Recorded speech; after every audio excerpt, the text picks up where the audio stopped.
discussing now on the abominations flooding from the city of Babylon. This is part 2 of what we have dealt previously. We shall now uncover this mysterious woman called the Great City, as seen by the prophet John in Revelation.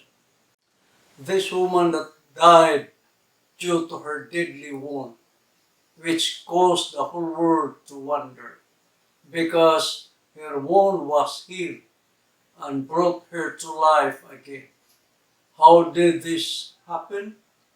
And when did this happen? This is what we shall discuss more deeply in this video. Now, there are some characteristics that will identify this spiritual Babylon. This is the woman, the great city, which the prophet John saw in Revelation, said to be the mother of harlots. In prophetic symbolism, a woman represents a church. Now, who is this woman, also called Babylon? Number 1 characteristic. This woman called Babylon is seated on a great city with a religio-political power. Revelation 17:18. The angel told prophet John, saying, "And the woman which thou sawest is the great city, which reigneth over the kings of the earth." The language used here by the angel to the prophet John is metaphor.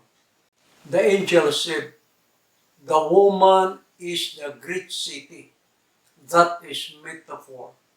Thus, this woman or church is not only seated on the great city, according to the angel to prophet John, but the city herself, and have universal rule over the kings of the earth. So one of her identifying characteristics is that she is the great city and possesses religious political power. Now look around the world. What particular church whose seat and headquarters is in her great city, and when she speaks, the kings of the earth listen and bow? There is only one church on earth where nations send their ambassadors to her city, and that is Vatican City of Rome. Rome and her city have embassies of other nations. Number 2, Babylon is a corrupt woman or church. Revelation 17:1-6. This is another characteristic of this spiritual Babylon, as presented in Revelation chapters 17 and 18. The corrupt woman here refers to a corrupt church. Spiritual corruption refers to Christian doctrines adulterated with some pagan teachings, human theories, and false practices such as worship to idols or images, immortality of the soul, rejection of the divine laws of God and changing them, teaching of the purgatory, repetitious prayers to Mary and the saints, the keeping of false Sabbaths other than the 2 7-day Sabbath instituted by God, the teaching that when a righteous man dies, he goes back direct to God, or that when a man dies, he lives in another form of life in the spirit world. Most recently, It teaches tolerance on abortion, which is contrary to the law of God, thou shalt not kill, and same-sex marriage, which is contrary to the marriage institution God established in Eden, and many other kindred false teachings and doctrines. Number 3, Babylon is a harlot. As a church, she is unfaithful to God. Revelation 17:1-6. She commits fornication with the kings of the earth, with whom the kings of the earth have committed fornication, and the inhabitants of the earth have been made drunk with the wine of her fornication. The expression committed fornication here refers to an unlawful alliance of professed Christians who do not adhere to the faith of Christ, who do not keep all the laws, and who practice false revival and spiritualism. This fornication further points to a union between an apostate church and the nations of earth that attempts to subdue and destroy the remnant of God's people. Number 4, characteristic. Babylon is the fourth beast. The fourth beast shall be the fourth kingdom upon earth, which shall be diverse from all kingdoms, and shall devour the whole earth, and shall tread it down and break it in pieces. Daniel 7:23. It is unmistakable that the fourth beast is no other but Rome. History confirms that the kingdom that ruled after the third kingdom, which is Greece, is Rome. And the 10 horns, the 10 divided kingdoms, saw fulfillment in no other but in Rome.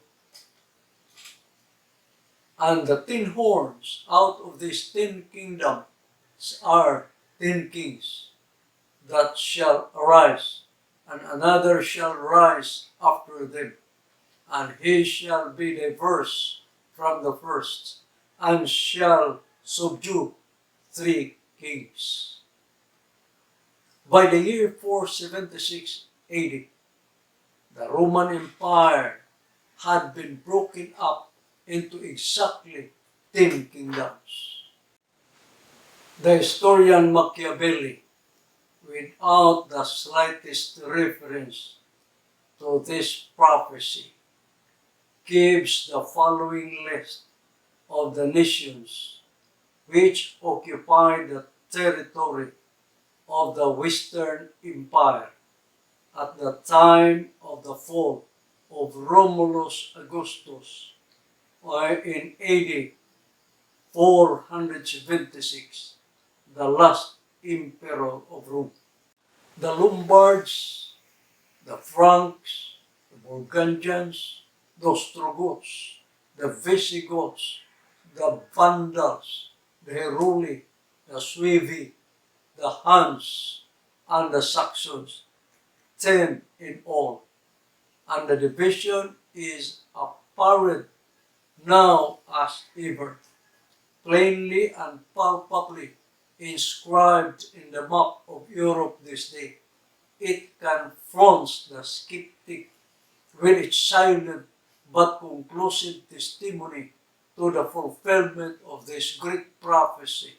Who can alter or add to this tenfold list of the kingdoms now occupying the sphere of old Rome? Italy, Austria, Switzerland, France, Germany, England, Holland, Belgium, Spain, and Portugal. 10 and no more. 10 and no less, said Gratan Guinness. Many world leaders tried to unite these 10 divided nations, but they all failed. They tried intermarriages among rulers of their kingdoms. Still, they all failed. The United Nations failed. It failed to unite them. Why? Because the word of the Lord is strong and declares it could not be. Daniel 2:43 says, they shall not cleave one to another, even as iron is not mixed with clay. The word of God is stronger than any human efforts. Fifth characteristic, the beast comes up out of the sea. Revelation 17:15. When a beast arises out of the sea, it always represents a power rising in a highly populated area, amid peoples, multitudes, and nations, and tongues. It would have to conquer the existing government. In this case, Rome conquered Vandals, Ostrogoth, Heruli, and Delete from the face of the earth. The book of Daniel and the world history tells us that the first world kingdom, Babylon, was conquered by Persia. Persia was conquered by Greece, and Greece was conquered by Rome, and Rome was conquered and succeeded by the divided kingdoms of Western Europe.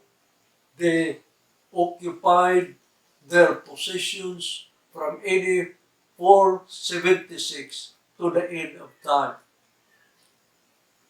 6 characteristic.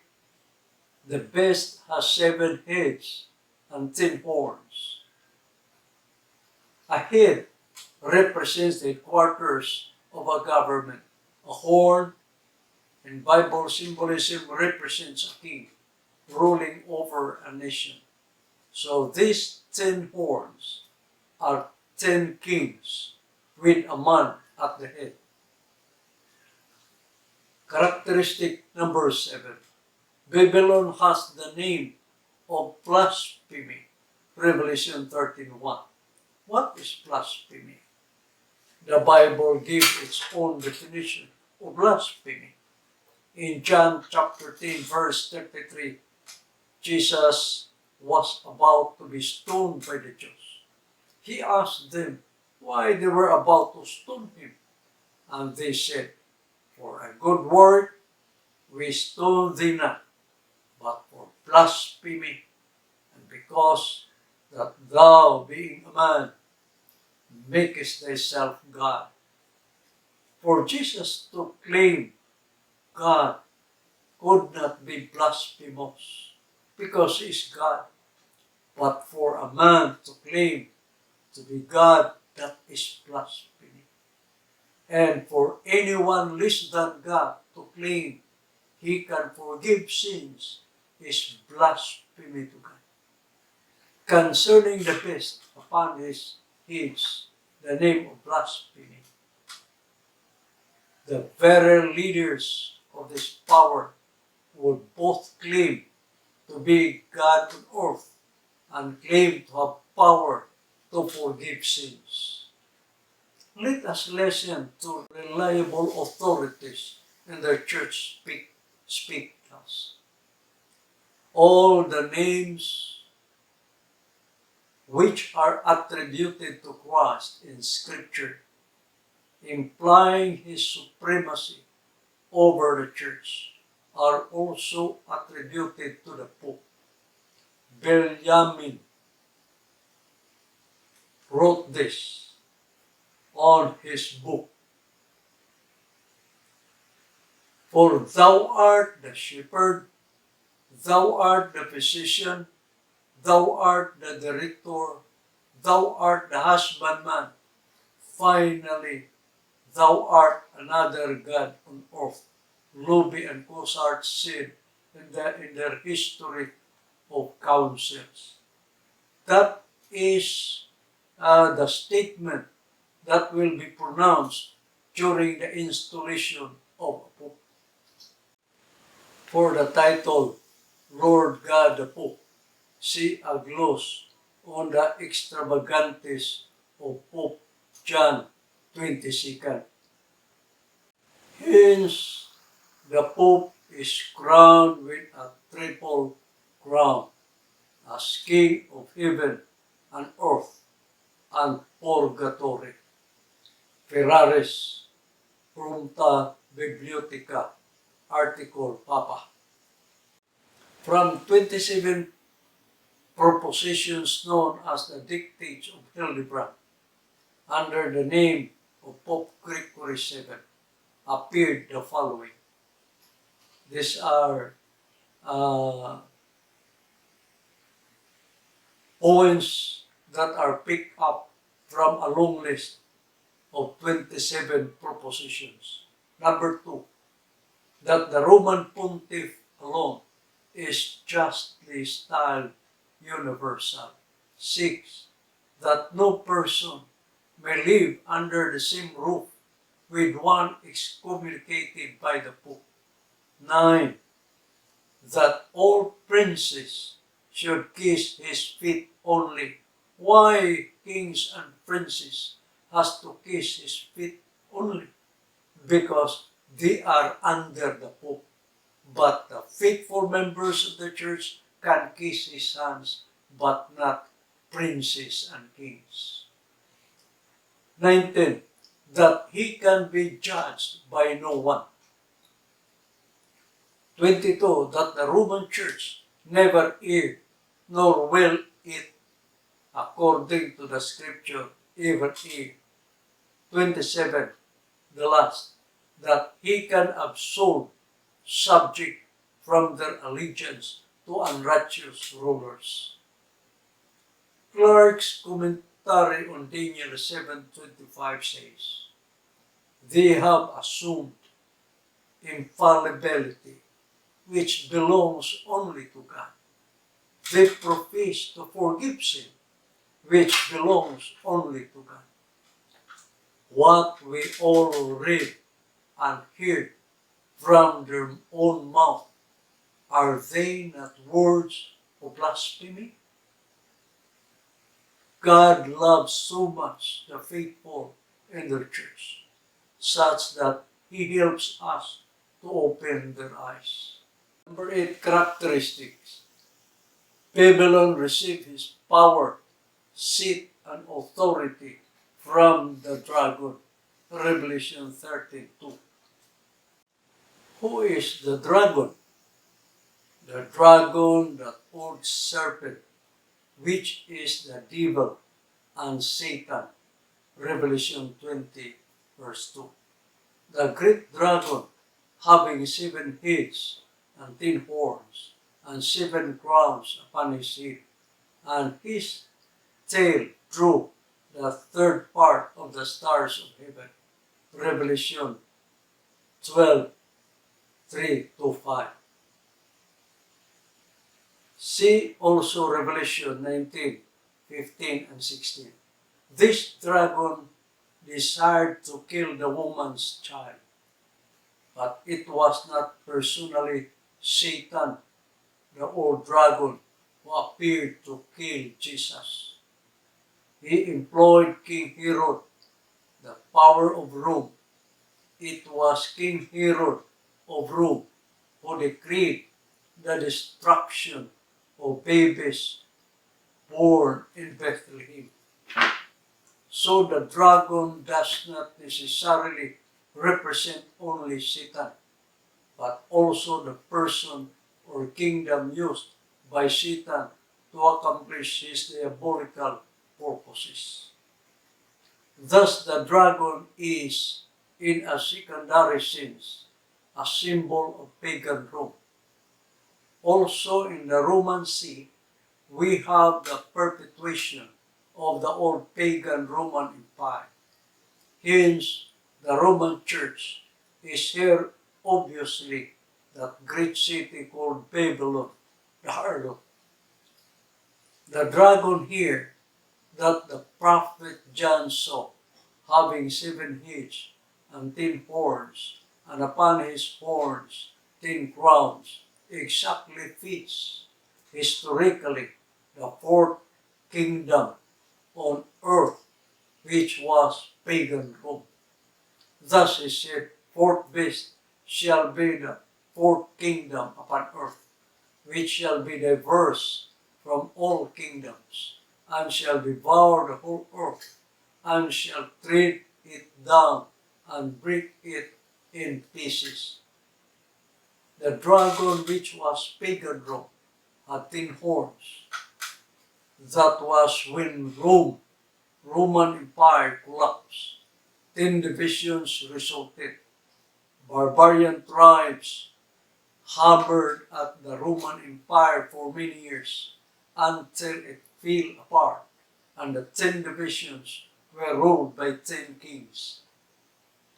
These kingdoms constitute the following European nations: the Alemanni, now Germany; the Franks, now France; Burgundians, now Switzerland; the Suevi, now Portugal; the Anglo-Saxons, now Britain; the Visigoths, Spain; the Lombards, Italy; the Vandals, Ostrogoths, and Heruli, the 3 kingdoms that were subdued by Rome.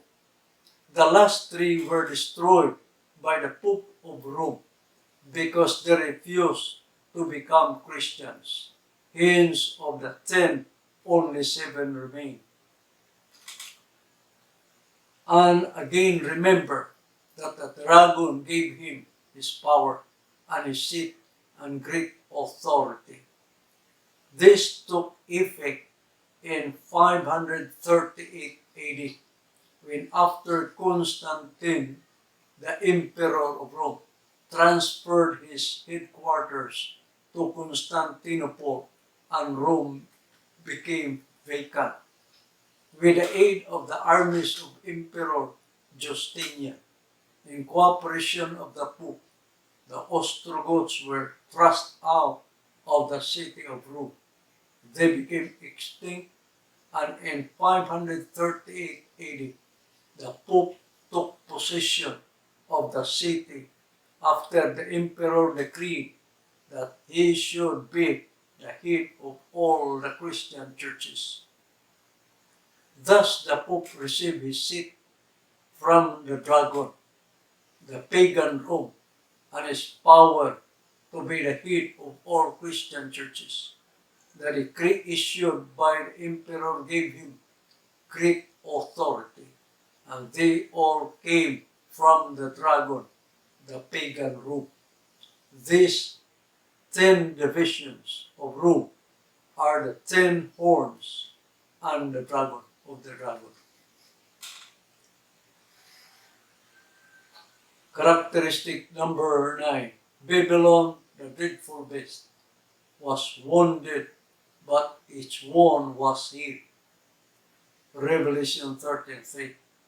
And I saw one of his heads as it were wounded to death, and his deadly wound was healed, and all the world wondered after the beast.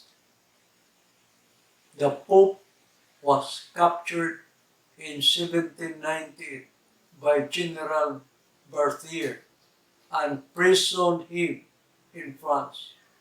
But the Pope died in prison, so immediately they elected a new Pope. Thus the papacy was resurrected, and the world wondered.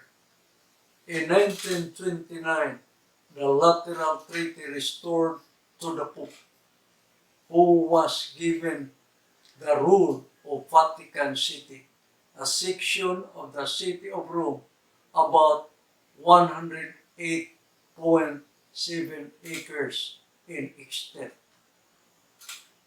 And they worshipped the dragon, which gave power unto the beast, and they worshipped the beast, saying, Who is like unto the beast? Who is able to make war with him? Characteristic number 10. Babylon, the dreadful beast, demands to be worshipped and got it. And all that dwell upon the earth shall worship him, whose names are not written in the book of life of the Lamb, slain from the foundation of the world. Characteristic 11. Babylon, the dreadful beast, is a persecuting church-state power that is predicted in Daniel 7:25. And he shall speak great words against the Most High, and shall wear out the saints of the Most High, and think to change times and laws. And they shall be given unto his hand until a time and times and the dividing of times. Listen to their own church reliable authorities making testimonies. The church, the Roman Catholic Church, has persecuted. Only a tyro in church history will deny that. They accepted and recognized it. 150 years after Constantine, the Donatists were persecuted and sometimes put to death. Protestants were persecuted in France and Spain with the full approval of the church authorities. When she thinks it good to use physical force, she will use it. The Western Watchman, a Roman Catholic publication. The number of the victims of the Inquisition in Spain is given in the history of the Inquisition in Spain, written by Llorente, who was formerly secretary of the Inquisition himself. That is found in 206 to 208 of his book. This authority acknowledged that more than 300,000 suffered persecution in Spain alone, of whom 31,912 died in the flames. Millions were slain for their faith throughout Europe. That is in their own words. Under these bloody maxims, those persecutions were carried on from the 11th and 12th centuries almost to the present day. That was 1845, which stand out on the page of history after the signal of open martyrdom had been given in the canons of Orleans.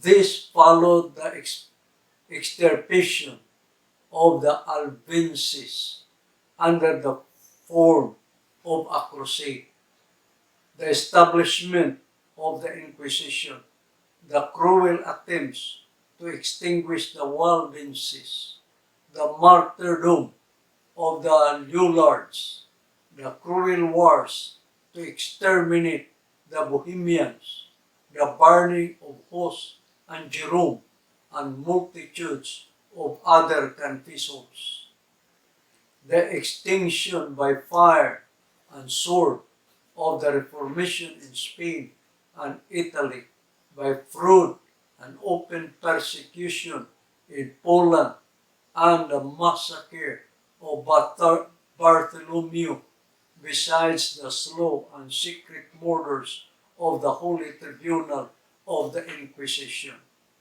Characteristic number 12. Babylon, the dreadful beast, will think to change time and laws. Daniel 7:25. A. God's great moral law. The Holy Ten Commandments is immutable. The scriptures say it is perfect, a transcript of God's character, who himself also is perfect. To change a perfect thing would make it only imperfect. Yet we find somebody did it. So let's take a glance. Although the Ten Commandments are found in the Roman Catholic versions of the scriptures, yet the faithful are instructed from the catechisms of the church and not directly from the Bible. It appears in these catechisms. The law of God has been changed and virtually reenacted by the papacy. The second commandment, which forbids the making of and bowing down to images, is omitted in Catholic catechism. And the 10th, which forbids coveting, is divided into two to cover up that which was deleted, the second commandment. Among the changes prevalent today is the observance of the seventh-day Sabbath from Saturday to Sunday. We find no evidence in the Bible that Jesus or his disciples did it. Now let us find who is responsible.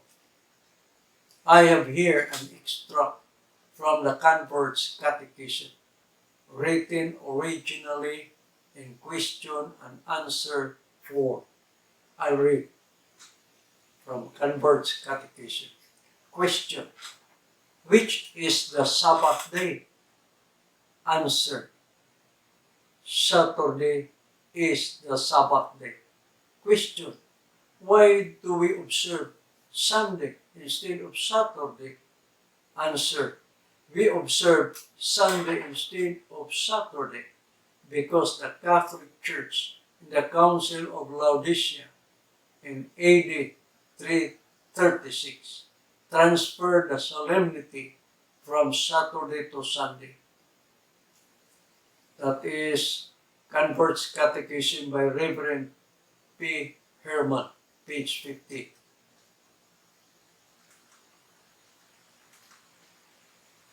I have here also another document, a doctrinal catechism by Reverend Stephen King, saying thus.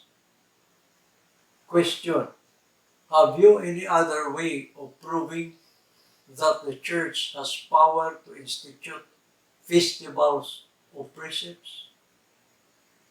Answer: had she not such power, she could not have done in which all modern religionists agree with her.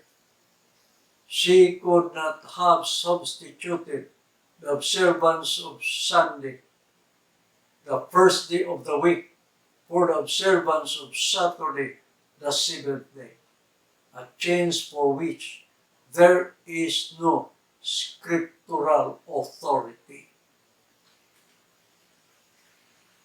Cardinal Gibbon says the Adventist is right.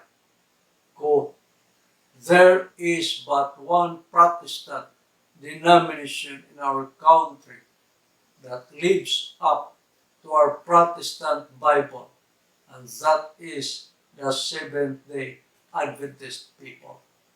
You may read the Bible from Genesis to Revelation, and you will not find a single line authorizing sanctification of Sunday.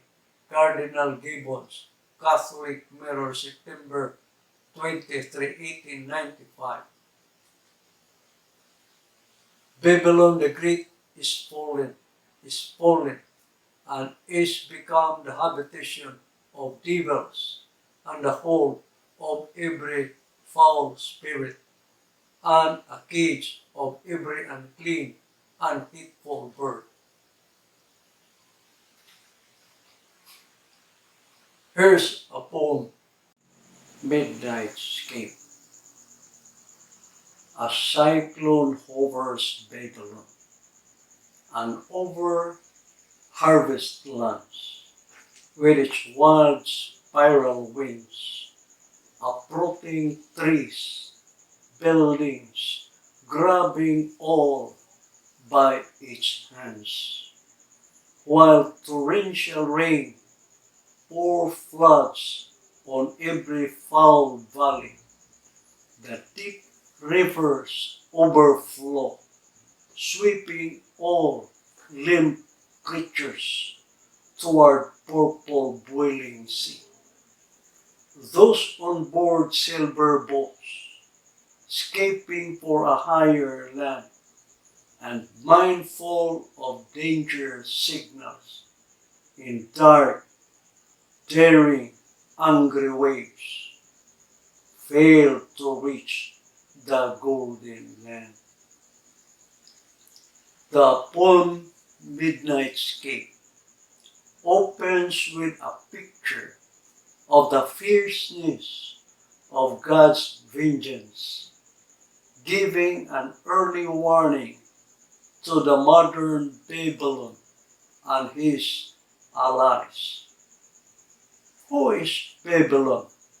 In Revelation 16, verses 13 and 14. Babylon is a triumvirate coalition. It constitutes the trinity of the counterfeit Godhead. They are, number one, the dragon, which is Satan. Number two, the beast, which is the papacy and apostate Protestantism. And number three, the false prophets, which is spiritualism. On this John said, I saw three unclean spirits, like frogs, coming out of the mouth of the dragon, and out of the mouth of the beast, and out of the mouth of the false prophet. So these three, a great day of turbulence is coming, and it would be their worst ever on earth. For intense torrential rain and tidal floods will come to every foul valley, the dwelling place of sinners, sweeping all limp creatures, which symbolize the nominal Christians, toward purple boiling sea, which stands for God's wrath and vengeance. Those who try to escape for their lives with their silver boats, a symbol of self-efforts for salvation, after God's last call, as clearly suggested by its title, Midnightscape, will be devoured by the giant waves of the purple boiling sea on that dark, dreadful hour, which means that their human efforts during the great time of trouble, when salvation has been closed and the 7 last plagues poured, could not save them from God's wrath, having refused to hear on time his call. They may want to escape the danger, but it would be too late. Time will be no more. Eternity has begun. However, those who knew the risk ahead involved believed and accepted the call early and waited patiently for the master of the winds and sea to come, shall stay safe under the roof of God's promise. Jesus said, Come out of her, my people, that ye be not partakers of her sins, and that ye receive not of her plagues. Take my yoke upon you, and learn of me, for I am meek and lowly in heart, and ye shall find rest unto your souls.